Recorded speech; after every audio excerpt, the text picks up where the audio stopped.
ప్రతి కుటుంబంలో ఉంటాయి సమస్యలు. మన చేతికున్న 5 ఏళ్ళే సరిగ్గా ఉండవు. ఆయన చంపేస్తే ఒక ఓటు కోసం గెలుస్తాడా జగన్మోహన్ రెడ్డి గారు? దాని గురించి మనం మాట్లాడటం కూడా తప్పండి. మరి జాబులు వాళ్ళు కాపాడుకుంటారు అంతే. దోషులు అన్నది ఎవరన్నా తేల్చదు. అది జగనా లేకపోతే చంద్రబాబు నాయుడు. వైఎస్ విజయమ్మ గారు ఆస్తులు సరిగ్గా పంచలేదు, సక్రమంగా పంచలేదు, సమానంగా పంచలేదు అంటున్నారు. ఏమండి, అది ఆస్తులు వాళ్ళ సొంత విషయం అండి. వాళ్ళ ఆస్తుల్లో మనం దొరపడటానికి ఏంటి హక్కు? ఎవరికి ఉంది? ఎవరు మాట్లాడడం కూడా తప్పే. ఇప్పుడు ఇంట్లో అన్నదమ్ములు 5-6 ఉంటారు. వాళ్ళ తల్లిదండ్రులు ఆస్తు ఎవరు ఒకళ్ళు ఏంటంటే వాళ్ళ ప్రేమ మీద వాళ్ళకు ఎక్కువ పెట్టచ్చు, వాళ్ళు తక్కువ పెట్టచ్చు.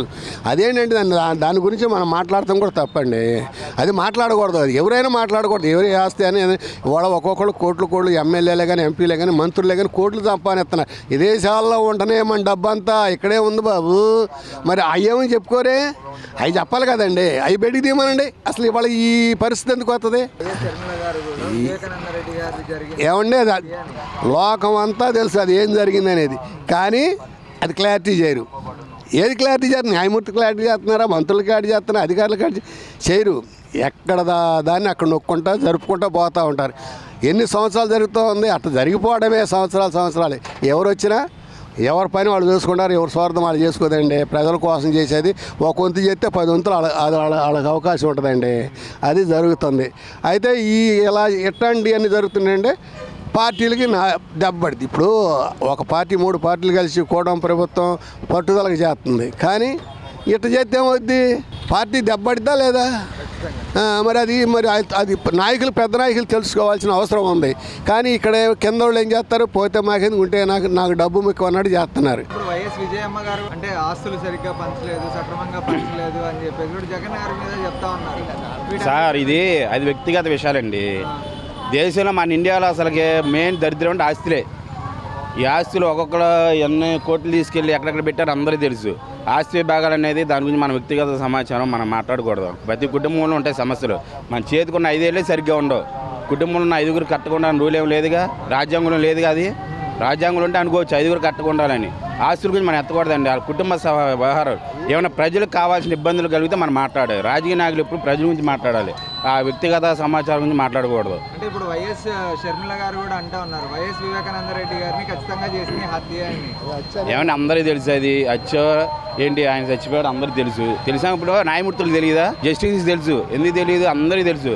ఎవరి జాబులు వాళ్ళు కాపాడుకుంటారు అంతే. గవర్నమెంట్ ఎంప్లాయీస్ అన్ని ప్రతి ఒక్కరికి తెలుసు అండి. కాకపోతే వాళ్ళ పోస్టింగ్ కాపాడుకోవడం కోసం జడ్జిమెంట్లు నడుస్తూ ఉంటాయి. అది విజయమ్మ గారు కూడా అంటా ఉన్నారు, ఆస్తులు సక్రమంగా పంచలేదు జగన్ గారు అని చెప్పేసి మాట్లాడుతూ ఉన్నారు. అంటున్నారా? మరి వాళ్ళ నాన్నగారు ఎట్లా ఇచ్చాడు? మరి వాళ్ళ హస్బెండ్ రాజశేఖర రెడ్డి గారు ఎలా ఇచ్చాడు? మరి ఇచ్చినప్పుడు వాళ్ళ విషయాలు వాళ్ళు ఉంటాయి. ఇంకా ఏదో మరి ఆమె ఎట్లా మాట్లాడుతుందో, ఎందుకు మాట్లాడుతుందో మనకు తెలియదు కదండి. ఆమె ఎవరైనా సరే అందరూ సమానంగానే ఉంటుంది. తల్లి కొడుకైనా కూతురైనా అందరికీ సమానంగా ఉంటుందని అనుకుంటుంది. మరి ఆమె ఏ విధంగా మాట్లాడుతుందో మనకి తెలియదు కండి. ఆ విషయాలు మనకు అనవసరం.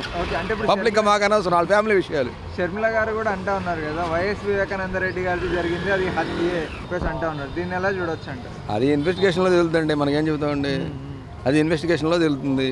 అంటే ప్రెస్ మీట్ పెట్టి కూడా చెప్పారు ఆమె. సరే, ఎందుకు చెబుతున్నారండి? పర్సనల్గా వాళ్ళ ఫ్యామిలీ విషయాలు. అందరూ ఒకటే వాళ్ళు. వాళ్ళ ఫ్యామిలీ విషయాలు మనం ఏం మాట్లాడకూడదండి. అధికారంలో రావడం కోసమే వైఎస్ వివేకానంద రెడ్డి గారిని హత్య చేశారు అని చెప్తున్నారు. ఆయన చంపేస్తే ఒక ఓటు కోసం గెలుస్తాడా జగన్మోహన్ రెడ్డి గారు? గెలవడగా. అది వాళ్ళు ఎందుకు మాట్లాడుకుంటున్నారో వాళ్ళ ఫ్యామిలీ విషయాలండి. అది మా పబ్లిక్ మాకు అనవసరం, ఎవరికి అనవసరం. వైఎస్ విజయమ్మ గారు కూడా అంటా ఉన్నారు, అంటే ఆస్తులు సరిగ్గా పంచలేదు, సక్రమంగా పంచలేదు. వివేకానంద రెడ్డి గారి హత్య కేసులో కూడా జగన్ గారి హస్తం ఉంది అని చెప్పేసి షర్మిల అంటున్నారు కదా. వైఎస్ విజయమ్మ అంటే ఆస్తులు సరిగ్గా పంచలేదు అని చెప్పేసి అది వాళ్ళ ఇంటర్నల్ మ్యాటర్. అది పర్సనల్. అది మనం పబ్లిక్ మాట్లాడుకునేది కాదు. వాళ్ళ సెటిల్ చేసుకుంటారు. అంటే రీసెంట్ గా చూసుకున్నట్లయితే గతంలో జరిగినట్టు వైఎస్ వివేకానంద రెడ్డి గారి హత్య కేసులో కూడా జగన్ గారి హస్తం ఉంది అని చెప్పేసి వైఎస్ షర్మిల గారు అంటుందంటే అది పొలిటికల్. ఇప్పుడు ఆస్తి తగాద గురించి ముందే మీరు మాట్లాడారు కదా, ఆ కోపం మీద అనొచ్చు. ఒకటి మాత్రం వాస్తవం, అది సిబిసిఐడి ఎంక్వైరీ చేస్తానని చెప్పి జగన్ అన్నారు, వేయలేదు. ఆ తర్వాత చంద్రబాబు నాయుడు గారు ప్రభుత్వం వచ్చింది, అదే వేయాలి. ఈ దోషులు అన్నది ఎవరన్నా తేల్చదు. అది జగనా లేకపోతే చంద్రబాబు నాయుడు ఎవరన్నా తర్వాత పక్కనట్టచ్చు. అంటే వైఎస్ వివేకానంద రెడ్డి గారు ఏమో గుడ్డపొడితో చనిపోయారని చెప్తున్నారు, కానీ అక్కడ చూసుకుంటే రక్తపు మడుగుల్లో పడున్నారని చెప్పి షర్మిల గారు చెప్తా ఉన్నారు కదా. అది ఆల్రెడీ స్టేట్మెంట్ రక్త మడుగులో ఉన్నది అన్నది ముందు అనౌన్స్మెంట్ అయితే భారతీ గారు న్యూస్ ద్వారా వచ్చింది. ఏంటంటే సాక్షి ద్వారా అది చాలా రాంగ్ ఇన్ఫర్మేషను. దాన్ని బట్టి మనం ఊహించుకోవచ్చు కావాలని జరిగింది అది. వైఎస్ వివేకానంద రెడ్డి గారి హత్య కేసులో కూడా అది జరిగింది మర్డరే అని చెప్పేసి కూడా షర్మిల గారు అంటా ఉన్నారు. మనం వాటి గురించి మాట్లాడాలి.